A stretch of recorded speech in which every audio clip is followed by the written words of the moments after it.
Are you a brand new real estate investor and you're still struggling to get your very first deal because you don't have the funding or the money to do it? Or are you a wholesaler and there's some deals that you want to stay in, but you haven't been able to stay in the deals because you don't have the money to close on them? Or are you a seasoned real estate investor and you've got a ton of deals underneath your belt? You just want a bunch more funding at super cheap rates?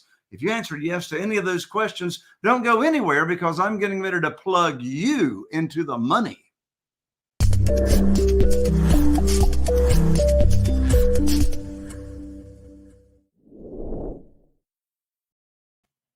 Well, hello and welcome to another amazing episode of the Private Money Academy podcast.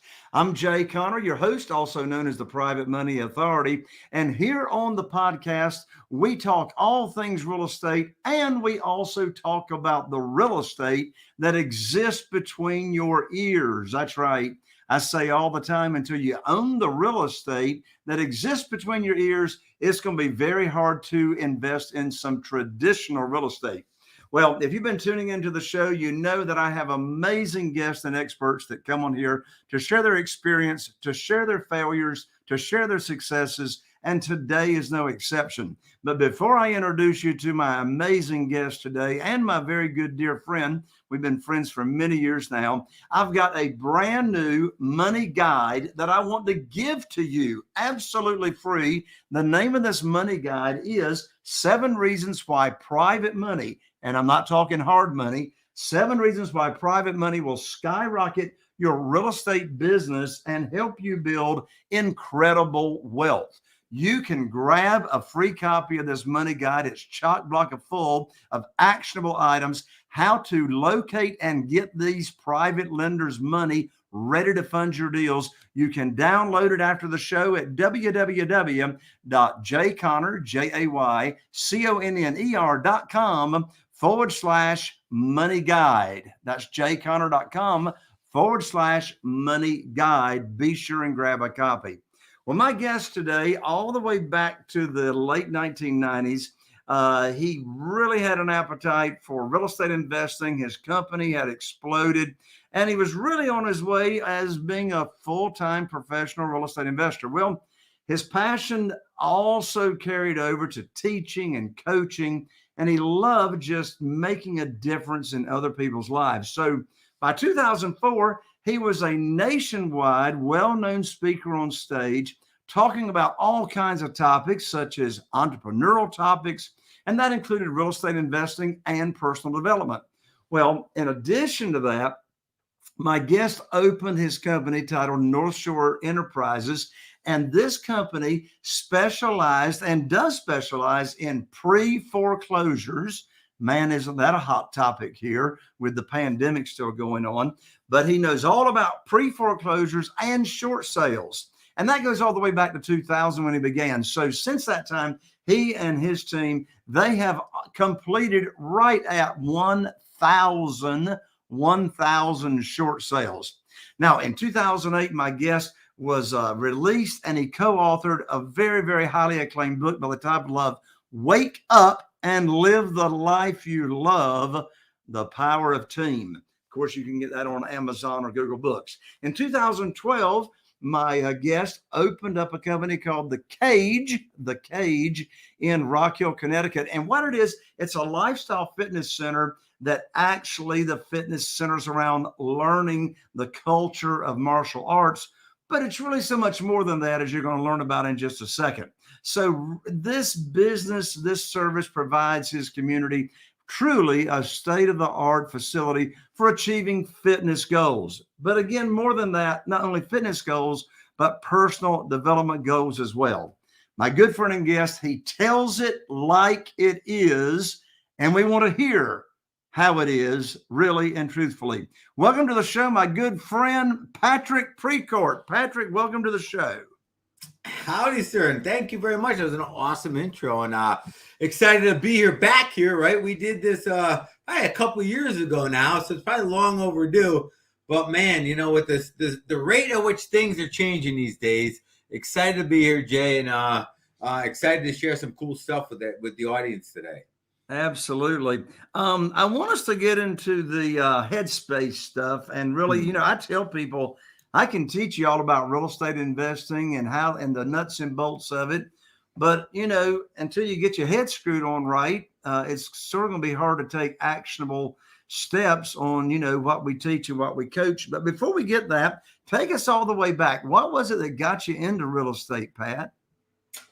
Well, I was working in a family home inspection business, doing home inspections, and a bunch of my clients were real estate investors. And it didn't take long after doing a number of inspections for these investors to realize I was on the wrong end of this equation. We're charging $400 to do a home inspection, and they're making $40,000 on a real estate transaction. I'm doing the math, and my math ain't adding up. That was my introduction to it, and I don't know if you'll remember this, Jay. There used to be a publication called Creative Real Estate Magazine, and the author, man, I can't remember his name by just off the cuff, but the author, the magazine, the Girl Scouts were coming around selling like magazine subscriptions, and just at the time, I'm like, I got to somehow get introduced to this real estate investment game. This Girl Scout comes around and says, "Hey, pick a magazine. You got to buy a magazine subscription." And I saw one called Creative Real Estate Magazine, and boom, that introduced me to this world. A.D. Kessler, he was the author of this magazine, and he was one of the old school original guys. He was a Vietnam vet. He was confined to a wheelchair and started his investing career in a wheelchair because he was physically handicapped, couldn't do much else. Amazing story, but that's where it all started in the late '90s. And by default, without planning on it, without any thought behind it, one of our first transactions in 98 or 99 was indeed a short sale, and that's what opened my mind or ideas to the short sale world. So yeah, it's an interesting journey through that. Yeah, when you started out, as I was telling everybody at the start of the show, your company specializes in pre-foreclosures and short sales. Tell everybody, what's the difference between a foreclosure and a pre-foreclosure? A foreclosure is, in its simplest definition, the bank owns the property. It's a done deal. It's foreclosed on. A pre-foreclosure, it's somewhere in the process leading up to it from the bank initiated some type of action, foreclosure action. It's different in every state, of course, right? But they started the process, but the bank doesn't own the house yet. So that's the easiest way to define the two. Now, different, Jay, let me just throw in one piece here, right? Because the word short sale comes in. And oftentimes people synonymously use those words: short sale, pre-foreclosure, foreclosure, and the words are not synonymous. They were back in 2008 because you weren't working on a foreclosure property that didn't need a short sale. But that's not the same today, because a lot of properties have equity in them, and there are a lot of properties in default, a different stage of foreclosure. They're not foreclosed on yet, but they ain't going to need a short sale, Jay, because they have equity in them. So I'm just highlighting this so that we can separate the terminology in your investing world, right? Don't get tricked into thinking that the two words are synonymous, because they're way apart from one another, but they have an overlap. Exactly. Given, the pandemic started back in March of 2020. So, we've been into this thing for a while. What's your crystal ball say as to what is on the horizon? What is on the horizon for foreclosures? I mean, here in my area, it's still a trickle right now. What do you think is going to be happening, Pat? Well, Jay, all I can do is give you an opinion on this.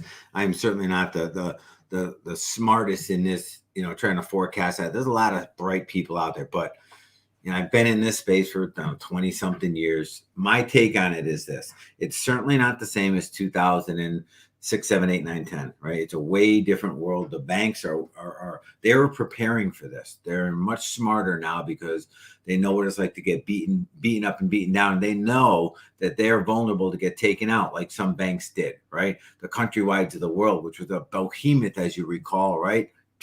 Got next, right? So nobody is protected. So they decide they got to protect themselves, and they start stacking up the cash. And I already see, and I'm sure you see this as well, banks are dealing with it differently. They're not racing to foreclose on the property. They're looking for ways with the borrower to work things out, extending mortgages, amortizing them out.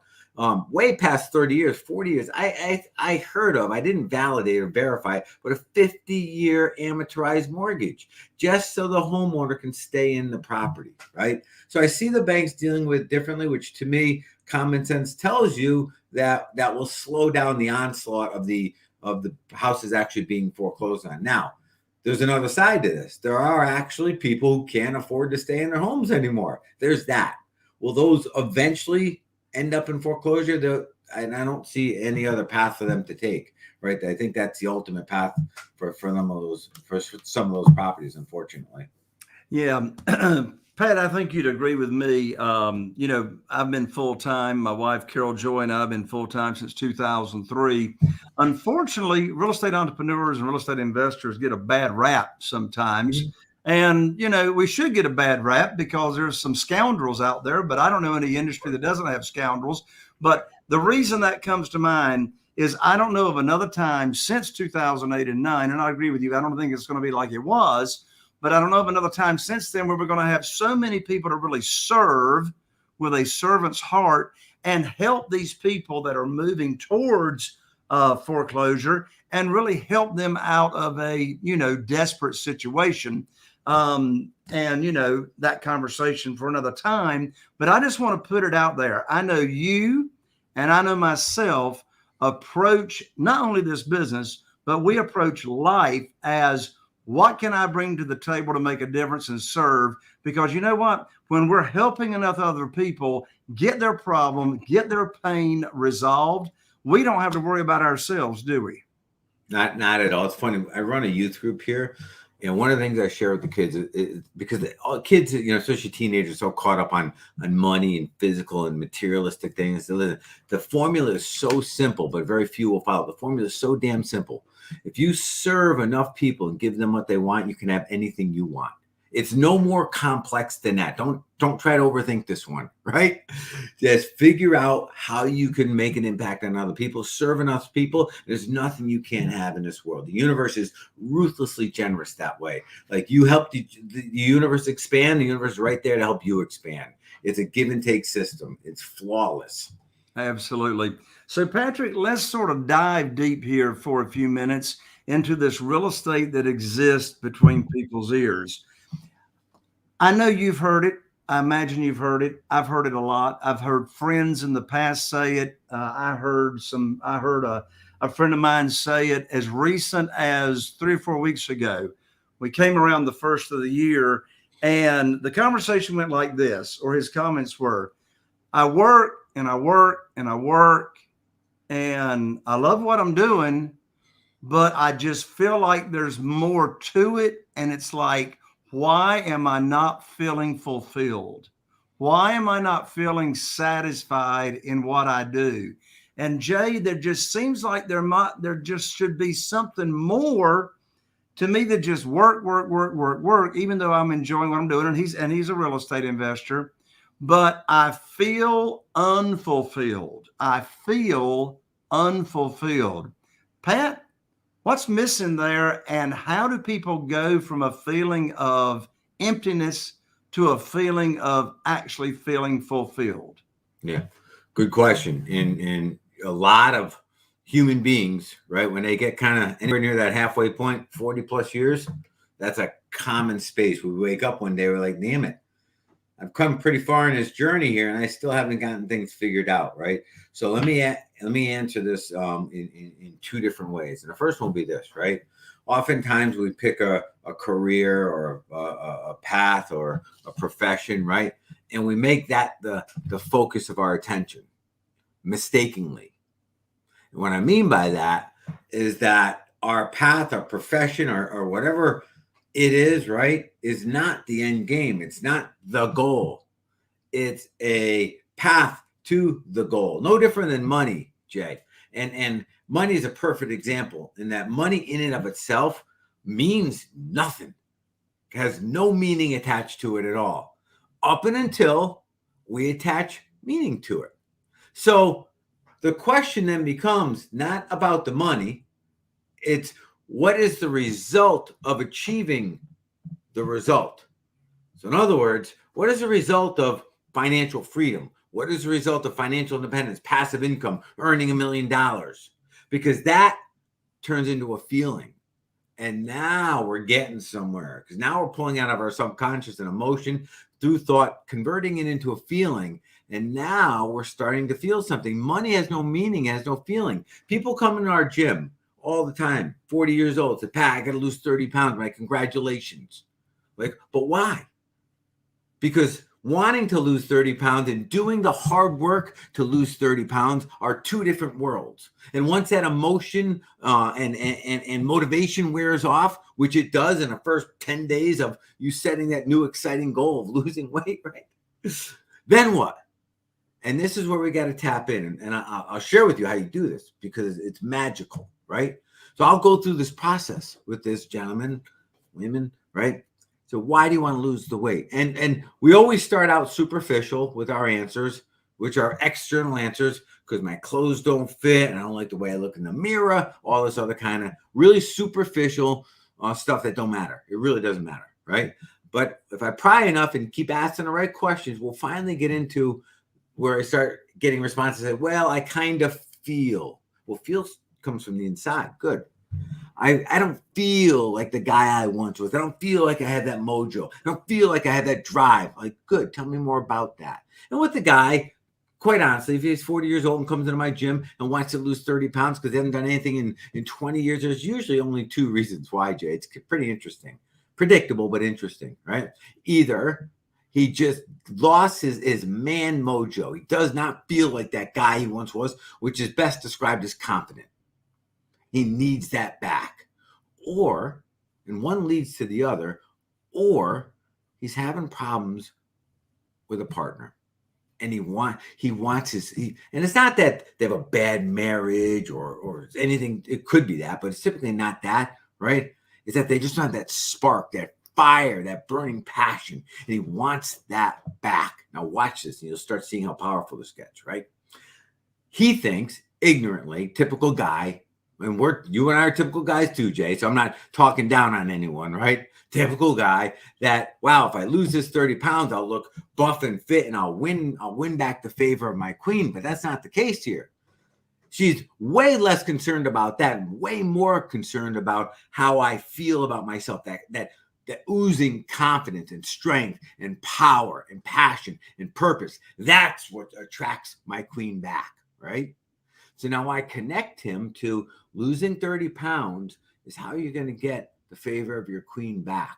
And I connect those dots from now. I've added meaning to the weight loss. Now, doesn't show up like 2 weeks later, typical, doesn't show up at 5:30 for his personal trainer, right? That personal trainer gets on that phone at 6 o'clock or 5:45. So they, Jim, this is Pat, just checking in. What's going on? And Jim will start with, oh, the car, the baby, the weather, didn't sleep. No. Stop. That's not what I'm asking. What I'm asking you is this, Jim. Are you giving up fighting for your queen? Boom. You know Jim's ass is out of bed in there because now he's attached meaning to what he does. Now go all the way back to where we started. Our profession, your job. I wake up, I don't know why I do what I do because it isn't the thing. But we haven't connected it to the result of why we're doing it. And that takes a little inner work, takes a little soul seeking. And this goes a little contrary, Jay, to what like some of the gurus say. The gurus always say this, right? Do what you love and love what you do. Well, guess what? I love some of what I do, but I don't love everything that I do. Right? But that's okay because I love what I'm doing is going to do for me when I get there. I'm in love with the result of the hard work. I'm in love with what the outcome of these extra hours are going to do for me. And that's what inspires me, not motivates me out here, inspires me to show up every day and do the things that I don't like to do and enjoy doing them while I do them, even though I don't like them. You're starting to see how these dots all pour in each other? Absolutely. So you've got the You got the guy or you got the gal that's, driven. And quite frankly, I don't know any successful, ever how you want to define that term. I don't know any successful entrepreneur that is not driven. I mean, it's like, the masterminds that we're in, it's like a room full of driven. So, and I hear it all the time. I'm driven. And then they stop and they say, why? Why am I doing all this? How does somebody unpack and answer that question? It's almost the same question. We have to connect what we do to the result of the result. So in the simplest, like, and you in your mind, picture any real estate investor or any hard-hitting entrepreneur that right?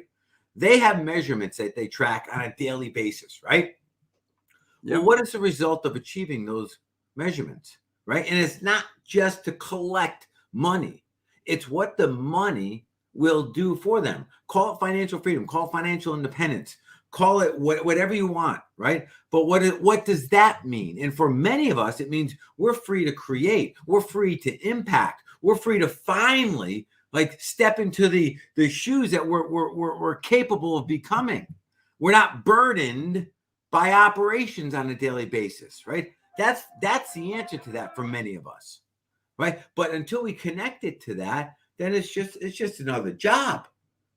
And once you have, this, Jay, once you have enough money to pay your bills and keep a roof over your house, you're not worrying about food and stuff like that. Earning more money does not become exciting, right? Up and until we connect it to something that it does for. We have to have meaning behind what we do, or we will wane in our efforts along the way. And when we get distracted by shiny objects, we'll be vulnerable to them because they're new and exciting, right? So we've got to connect to the result. Makes a lot of sense. Back when I was 24 years old, Pat, I moved out to Wichita Falls, Texas, way back in the mobile home business. And that's a matter of fact, my first Sunday in town at church, I met my wife, Carol Joy. We've been dating for 37 years, just happened to be married 35 years of it. And so while I was out there, the Dale Carnegie man, a lot of our listeners may not even know who the Dale Carnegie man is these days. But anyway, the Dale Carnegie man came knocking on my door and invited and welcomed me to the city and the new business that we were opening.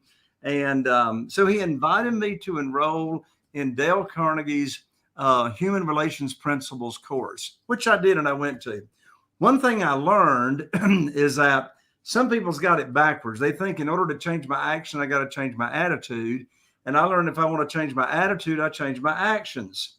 I said that to ask you a question. One thing I know that you are an expert at and really know how to coach people on is how to achieve and experience immediate change.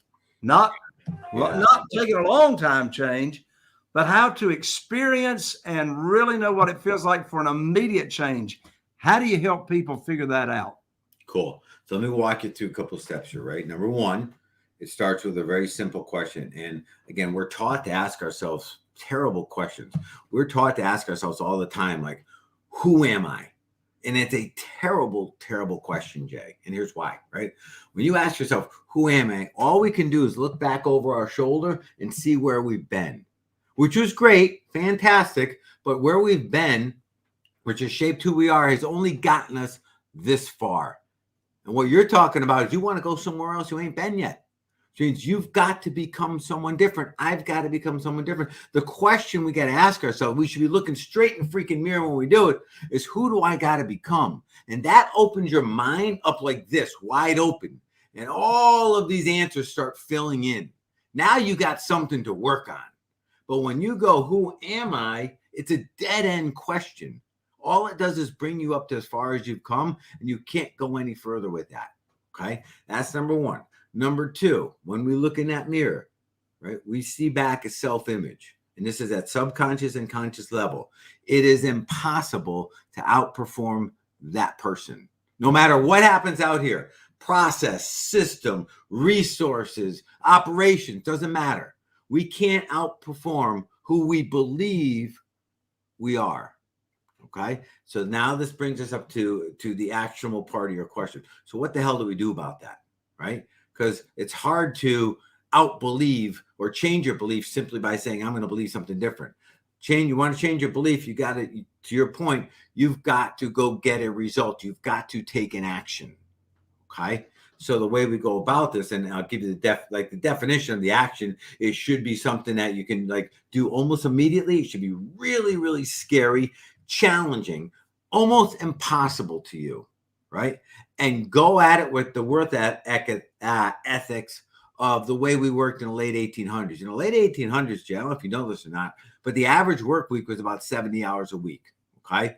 And that wasn't sitting behind a computer pounding keys, or you and I kind of hanging out on a Zoom or a video here, right? It wasn't like that. It was out on a railroad with a sledgehammer pounding a spike in the ground all day, for how many, 8, 10, 9, 11 hours a day, right? That's 70 hours a week. Yet somehow through the years, we decided that we're too soft to work hard. And to me, I don't think life should be a grind. But when it comes to creating change and reestablishing belief and earning back that handshake with yourself, meaning that, when you say you're going to do something for you, you follow through and you get it done, that goal, that New Year's resolution, that thing, right? You can count on you earning back that belief in yourself. Man, it's hard work. And you've got to commit to the work and focus again on the result of achieving the work. Pick something scary, something that you think is nearly impossible, something you can get to right now, and go do it. Don't question it. You go all the way back to when you and I were kids and we had to ride a bike, right? Think about how daunting that was at the time. Because we saw our older sibling try it and they fell flat on their face and cut their knees and cried and wailed like a little wimp, right? We had no qualification to ride a bike. We knew nothing about physics, geometry, science, momentum, speed of pedaling, balance, steering, knew nothing. We were completely unqualified to ride a bike. But that did not stop us, because what it meant to us is we're getting a little adulting coming our way and some freedom coming our way, right? That's what conquering this bike thing meant. And we were so damn focused on what it meant to us, it overcame our opposition, our fear, our concern, our lack of resources in actually achieving it. We never used that in the math equation. So you know what? All that shit didn't matter. We just did it. That's how important understanding why you're doing what you're doing is. When we're stuck or in a rut, you got to get through all of the reasons why you can't and focus on one reason why you should. And once you accomplish that hard thing once, Jay, you quickly reestablish a belief in you in that says, man, you know what? I have been thinking a little small, maybe not giving myself the credit that I deserve, because I am capable of a lot more than I am. And as soon as you get that thing done, you pat yourself on your back, you celebrate it once and no more than once, and you go forward and go on to the next hard thing and build a little momentum. If you look at a massive train on a railroad track, right? Say it's I got 100 cars all full of coal and that thing's dead on the tracks. That is us stuck in a rut. Think about how many thousands of horsepowers, is that even a word, it takes to move this train, right? To get it rolling down the track. But once this thing's got a little head of steam, 30, 40 miles an hour, it doesn't take that much horsepower to maintain it. But think about the size of the barrier it can blow through because of its momentum. We need that momentum in life. Life is not a fight all the time. It's a fight to get the train rolling. That's what I'm making this analogous to. Go do that hard thing. Get your train rolling. But don't worry, you don't have to live there all the time. You'll be able to back off the throttle once you have momentum. But what most entrepreneurs do is they either stop before the train gets going, or as soon as it starts rolling, before they quite get over the little lip and get a little momentum, they back off the throttle. They pat themselves on the back too early, right? And all that momentum comes to a complete stop again. And now we're mentally, emotionally beat up and beat down, and we just wallow in our cesspool again of mediocrity until we have enough courage to try it again. And I'm sure you know exactly what I'm talking about, because that's an entrepreneurial like cycle right there, right? Absolutely. And my next question, you may have already touched on the answer. And the question is really, why is it that a lot of people just never change? Why do a lot of people just fail to change? So there's a little internal battle that goes on. On one hand, one of our basic human needs is growth, which is change, which is good because that's what kind of gives us a future. On the other, on a psychological and emotional position, we are predisposed to stay the same. We despise uncertainty. We despise the unknown. You know, all fear is anchored in one thing: not knowing. That's it. That's it. It's no more complex than that. Everything we fear is built around something we don't know, because we despise uncertainty at such a high level. Therefore, we have a challenge each day. Are we led by that internal drive, that basic human need to grow and expand, or do we cower to the fear of change?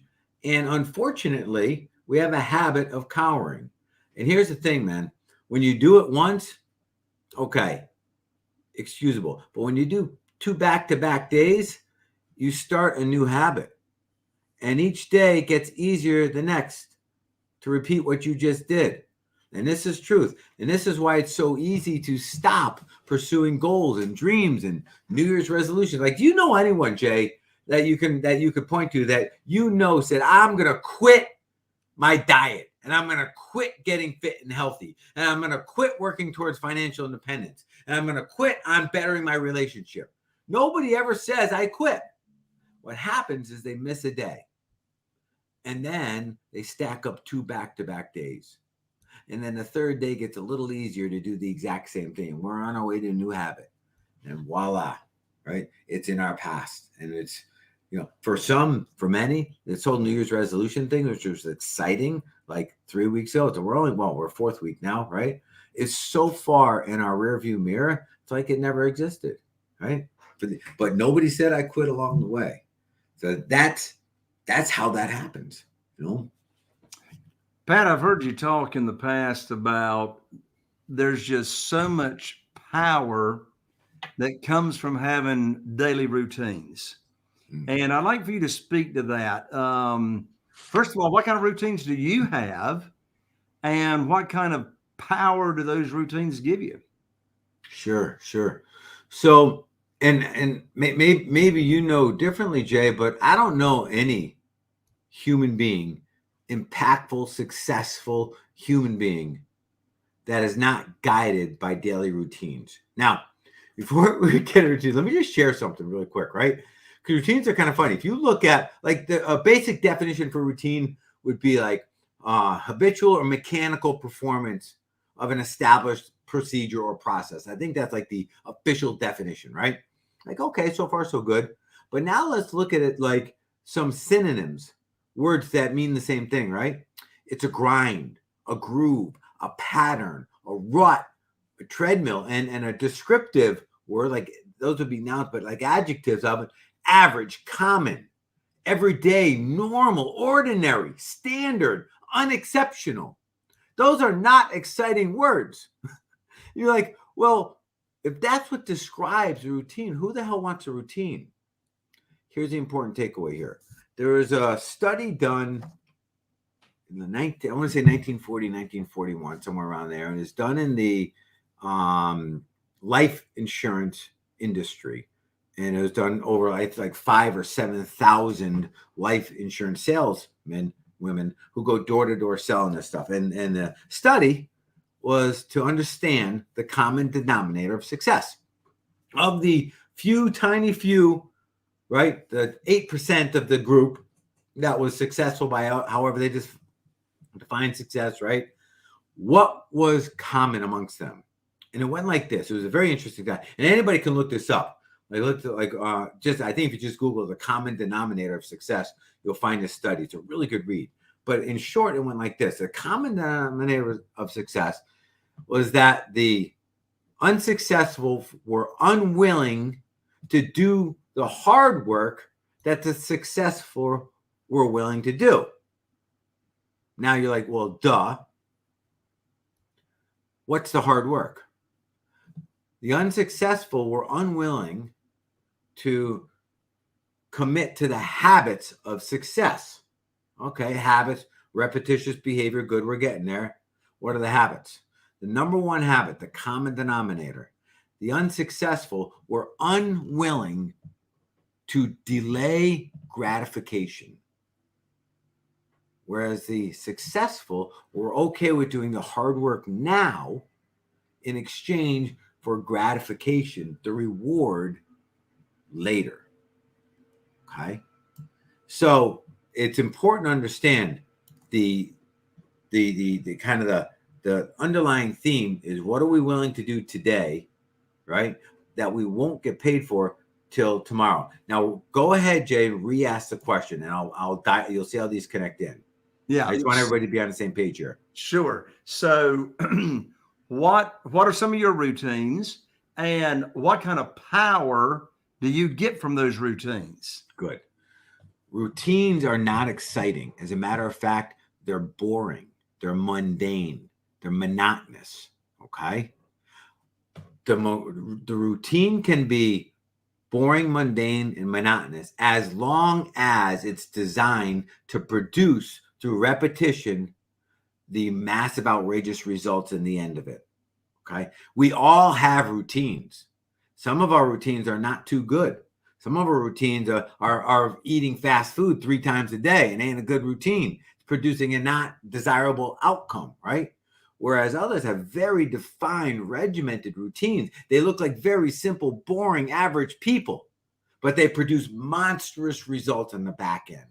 So I just want to appreciate routines are neither good nor bad by definition, but they are good or bad by how we choose to apply them. It's okay to have very ordinary routines to produce extremely extraordinary results, the result of the result, right? So mine start out really simple. I'm not the kind of guy that says, oh, get up at 3:30 in the morning, right? And not quite me, but I do generally get up every day before 6 without an alarm clock. I haven't used an alarm clock for 20 years now, and I just get up when I'm ready to get up, okay? And that does change a little seasonally. When the sun gets up earlier, I get up earlier. It's just how it works, right? First thing I do is I get up, I make coffee. I go downstairs and make coffee. Kids are bed, wife's still in bed, and this is my time, Jay. I got nothing. There's no TV, there's no cell phone, there's no nothing. And all I'm doing right now is I'm reviewing what it's going to be like at the end of the year when I've achieved my big goals. And I'm living through that experience. And I'm thinking it, which is triggering an emotion attached to the thought that's pulling it up into the conscious, which means now I'm feeling it. And now I'm thinking and feeling and feeling and thinking as if I've already succeeded. I've won. And that cannot help but alter my actions throughout the day. Okay, so that's part one. Part two is, and I shared this earlier, is I asked myself straight up. I said, now I know my job is today. Who do I got to become today to crush this? And that's something bigger than I was yesterday. And that's kind of the goal, every day to outperform you from yesterday. And a little sidebar on that. Stop worrying about what other people are doing or saying or showing you, right? You worry about you, and your goal is to outperform this guy every day. This is your competitor. This is who you're up against. This is who you got to beat from yesterday. Don't get distracted with what everybody else is doing because they're so irrelevant to what you're doing. Just kind of keep that in the back of your mind. But that's how I start my day every day. And then I end the day. I probably do this 98% of the time where I just debrief the day. And it's just a way where you get to take away the lessons, commit to the change, and not have to worry about the day ever again. So you erase it from your memory in terms of having to worry or fret over it. You just go through 5 steps. What just happened? What worked? What didn't? What did I learn? Which is just analyzing your data. And then the big part, the only part that matters is, okay, what am I going to do different tomorrow from what I learned today? Once you get that, you just throw out the rest. And boom, the day's a victory. No matter how it went, it becomes a victory because we got something new to work with tomorrow. That's kind of my routine. And then a day just happens. I love it, Patrick. Patrick, I would venture to say, since you are a martial artist and you've got the fitness company that you provide there in the community, I would say you are an above average disciplined person. above average disciplined person, self-discipline. And I hear people, and so I'm going to wrap up with this last piece of advice that will become practical to everybody. And that is one way to reduce your stress during your day. I don't care if you're a real estate investor or anybody or doing anything else. And that is so often, Pat, you know, and I know, social media and email runs people's lives. Brutal. Social media and email runs people's lives. How do you manage those two things that can be a really big takeaway for everybody here that's tuning in? Yeah. So it's really, really simple. It goes like this, right? Let's appreciate, and this is 100% true.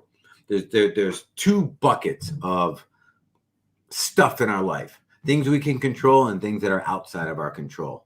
Okay. And the second we put any emotional currency, focus, effort on things that are outside of our control, we're creating a treason against ourselves, against those who we lead, those who honor us, those who lean in on us. We're creating a treason directly against us. So you go on social media, you start bitching and whining and complaining about everything that's out there or getting emotionally engaged. Guess what? You're now focused on something that's outside of your control. You are choosing to create a treason against you, your team, your family, those who honor you, love you, and look up to you. And you've got to take on this responsibility. We can only focus on the things that are directly inside of our control and nothing else. This means, and this is a big one for people, we got to stop fretting about the fearful future or the painful past, because neither are in our realm of control. As a matter of fact, neither of them exist. The only thing that exists, Jane, you know this, is right here, right now. And that's where we got to stay present. And email brings you out of that. Facebook brings you out of that. Social media steals this from you. So the discipline should not be to going in or out of those things. It should be, are we on something we can control, or are we out of control? And that's the one thing we should focus on. And everything else will get smoothed out along the way if we can commit to that. I love it. Patrick, thank you so much for coming to join me here on the show. Final and parting comments. Yeah, it's, my message this year is that 2022 is going to be a lot more chaotic than 21 and 20 was, right? And we cannot sit and wait. Anyone sitting still right now is going to grow obsolete very quick. Things are moving very fast. If you want to thrive, not survive, thrive, focus on being dynamic and being able to excel in chaos. Don't fear it, right? In chaos, there's great opportunities and there's great threats. And the one you experience is going to be 100% up to you, right? Train yourself that chaos is okay and learn how to thrive in chaos. And this will be an amazing freaking year for you. I love the motivation and the inspiration, Pat. And listen, folks, I know you want to continue the conversation with my good friend Patrick Precourt, and you can follow Patrick at www.patrick, P-A-T-R-I-C-K, Precourt, Precourt.com. All that'll be in the show notes. And again, that's www.patrick, P-A-T-R-I-C-K, Precourt, Precourt.com. Pat, I can't wait to see you in person at one of our upcoming mastermind meetings right around the corner. Right around the corner, bro. Looking forward to it. Yeah. And anybody can always find me on Facebook too. Really, really easy. Appreciate being here with you, Jay. Absolute honor every single time, brother. Thank you, Pat. God bless you. There you have it, folks. Another episode of Real Estate Investing with Jay Conner, the Private Money Academy podcast. And we really appreciate the subscribes, the rates, and the reviews. Give us those 5-star reviews. We really appreciate it. And if you happen to be watching on YouTube, be sure and subscribe and tap that bell so you don't miss out on any more of the amazing episodes we have coming up. Thank you all so much for tuning in. I'm Jay Conner, the Private Money Authority, wishing you all the best. Here's to taking your business and your career and your personal development to the next level. And we'll see you right here on the next Private Money Academy podcast.